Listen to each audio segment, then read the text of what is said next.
Here we're going to continue with chapter 6-2 on substitutions. So here there's just a little bit of vocabulary but a lot of problem solving tips and examples. It's a bit of a tricky thing to do mathematically, but I think it's a really easy concept to understand. So what is substitution method? The idea here is it's a method by which we can solve a system of equations by substituting or plugging in one expression into one of the variables. So the idea is, with anything with substitution, you're just taking two things that are equal and you're taking one out and putting another one in. So for example, you might go to the hamburger store and substitute a beef patty for a veggie patty. Or you might have a teacher sick one day and you substitute out one teacher and you put in another teacher in its place. And the idea in these situations is that the thing that you're substituting in is equivalent to whatever you're losing. Now, in a math subject, it's specifically guaranteed to be equal, whereas in those real-life examples, it's a little looser usage of the word equals. But in a math context, you're plugging in something else which is exactly equal to the thing that you're replacing. So for example, an easy non-algebra example is just money. I could say I have 5 $1 bills, okay? But I know that a $1 bill is exactly equal to 4 quarters. Okay, so mathematically speaking, 4 quarters is identical to $1. So in place of this $1, I could substitute in 4 quarters. And I could say, instead of having 5 $1 bills, I could say I have 5 times 4 quarters. So what does that give me? Of course, that gives me 20 quarters. But the idea here is you're just taking one equation. So the second here is my equation. $1 is equal to 4 quarters. That's an equation relating one thing to another thing. And I can use that equation or relationship to plug in and change out one variable, which is dollars, for another variable, which is quarters. So we're going to take that idea and we're going to apply it to math. So here's a monster list of steps to solve these kind of problems. And even though it's a long list of steps and it might seem daunting, it's actually not that bad once you get used to it. So the first thing you want to do is, in order to substitute out some variable, you need to get that variable by itself. So pick one of the equations and solve it for one of the variables. So at the end of step 1, you'll either have y equals stuff, or you'll have x equals stuff on one or two of the equations. At least one. If you start off with an equation y equals or an equation x equals, then this step is already done for you and you don't have to do anything else. Okay? The next thing you're going to do is substitute or plug in whatever one you have into the second equation. So if I know that y is equal to, who knows, say 3x minus 2. Suppose I know that y is equal to 3x minus 2. Then in the other equation, anywhere I see a y variable, I can replace it with 3x minus 2. Just like every time I see a dollar bill, I could replace it with 4 quarters. Anywhere I see a y, I can replace it with a 3x minus 2, because those two are guaranteed to be equal by this equation. Okay, so the second thing you do is substitute. Once you've substituted in, you no longer have the y variable because you've replaced it with, say, 3x minus 2. So the third step is solve the resulting single variable equation and get a numerical answer. Because that equation has only one variable, you're guaranteed to be able to solve it and get a number out. So at the end of this step, you'll have an answer like x equals 3, something like that. Okay? To get the y coordinate of the point where these two lines cross, because remember, the whole thing you're trying to find is the xy coordinate where these two lines cross, plug this value, so fourth step, plug this value you get back into either of the original equations to get the unknown.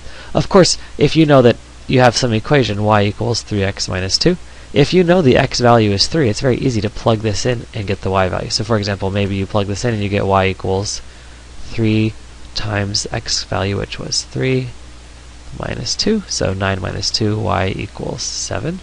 Okay, the last thing we're going to do is take this answer, x equals 3, y equals 7, so fifth step, and write it as a coordinate pair, 3, 7. So this means on the graph, your lines would cross at the point 3, 7. And I just made up some random stuff here, so it wasn't a real example, but I hope it illustrates the idea. Get one of the variables isolated, plug it into the other equation, solve to get the first answer, plug that back in to get the second answer, and then write your coordinate point. it's important to notice it does not matter which variable you go for first. So look at whatever things you start with and see which one is going to be easier. And then lastly, you can double check your answer by plugging this coordinate point 3, 7 back into the equations and making sure that it works. So that's an easy way to check on a test. All right, let's do two quick examples. First example, y equals 2x minus 2, and y equals negative 3x minus 5. Note, both of these are solved for y. So I can take this and plug it in right here, and I'll get 2x minus 2, because I'm replacing this y value with what is y equal to? Y is equal to 2x minus 2. And this side stays the same. So after substituting out the y and in its place 2x minus 2, I have an equation with just one variable. And now it becomes easy to solve. So plus 2, those cancel, plus 3x, plus 3x. So here I've got 2x plus 3x, 5x. Negative 5 plus 2 is negative 3. Last step, divide by 5, divide by 5. And my answer is x equals negative 3/5.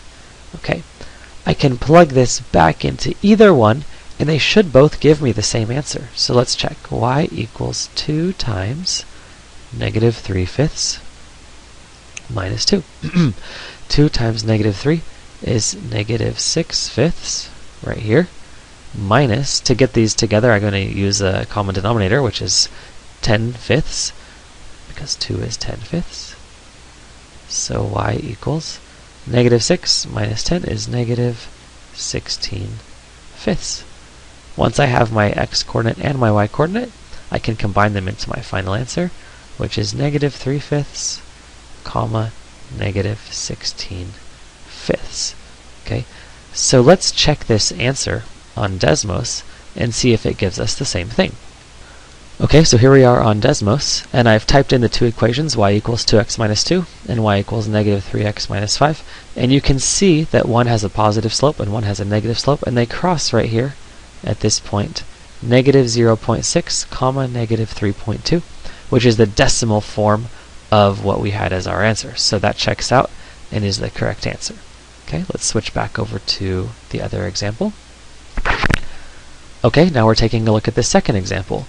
Notice for this one, neither of the equations has the x or y variable solved for. So as my first step, I'm going to need to get one of the variables by itself. I could pick this x to get by itself, or this y, or this x, or this y.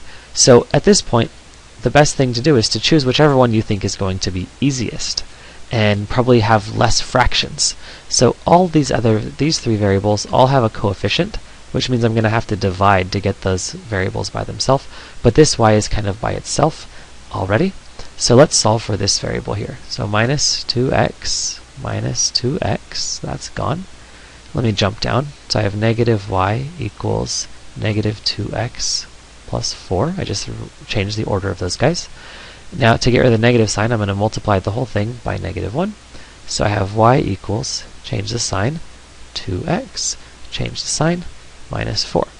So this is just a rearrangement of my first equation. Still the same equation, just rearranged. Now I've got the y variable isolated. What this tells me is that y is exactly equal to 2x minus 4 for all the points on this line. So this little y right here, it can be substituted out for this expression, 2x minus 4. So now I'm going to take this second equation here, and I'm going to rewrite it. 5x plus 3, but instead of putting a y, I'm going to substitute in what is y equal to? Y is equal to 2x minus 4. Okay, and the rest of it I write the same, equals 10. So the only thing I'm doing, let me break this apart here, the only thing I'm doing is substituting in for this one variable. Now I have an equation with only an x in it, and I can solve. And I hope you guys are starting to see why we spent so much time solving equations, because this comes back over and over and over. So the first thing is distribute. I'll go pretty quick here. 5x plus 3 times 2, 6x, 3 times negative 4, minus 12, equals 10. Combine these x's together to give me 11x. Add 12, add 12. So 11x equals 22. divide by 11, divide by 11, and I get x equals 2. So after all that work, you might feel like, wow, I'm finally done. Let's move on to the next problem. But stop and remind yourself. What you're looking for is the coordinate point where these two lines cross. So we're certainly not finished just yet. Second thing we need to do is plug this x value back into these equations and see what we get. So I could plug it back in the first one.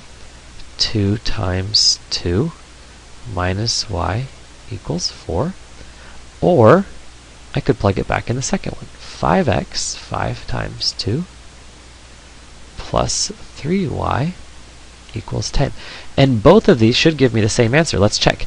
5 times 2 is 10, so if I subtract 10, I get 3y equals 0, which means y equals 0. Over here, I get 2 times 2 is 4, so minus 4, cancel, cancel.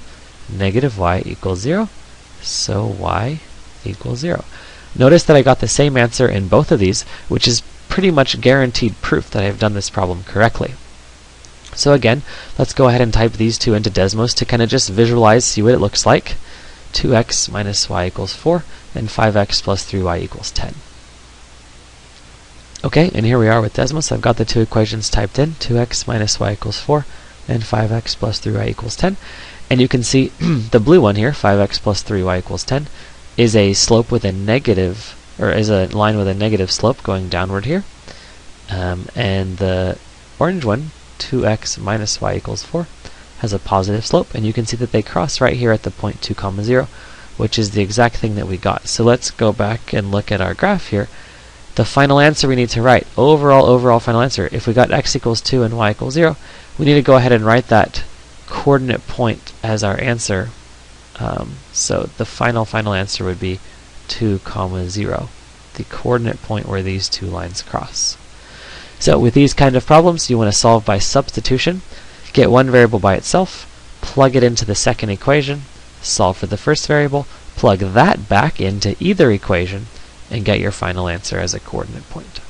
Alright, I know it's a tricky method with lots of steps, but just keep practicing and I promise you'll get good at it real soon.